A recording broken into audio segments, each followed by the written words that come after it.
नित्यागतानन्त नित्यानन्दिनी जनरञ्जिनी नित्यप्रकाशिनी चैव स्वप्रकाशस्वरूपिणी महालक्ष्मीर्महाकाली महाकन्या सरस्वती भोगवैभवसन्धात्री भक्तानुग्रहकारिणी ईशावास्या महामाया महादेवी महेश्वरी हृल्लेखा परमाशक्तिर्मातृका बीजरूपिणी नित्यानन्दा नित्यबोधा नादिनी जनमोदिनी सत्यप्रत्ययिनी चैव स्वप्रकाशात्मरूपिणी त्रिपुरा भैरवी विद्या हंसा वागीश्वरी शिवा वाग्देवी च महारात्री कालरात्रिस्त्रिलोचना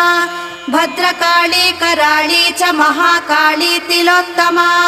काली कराळवक्त्रान्त कामाक्षी कामदा शुभा चण्डिका चण्डरूपेश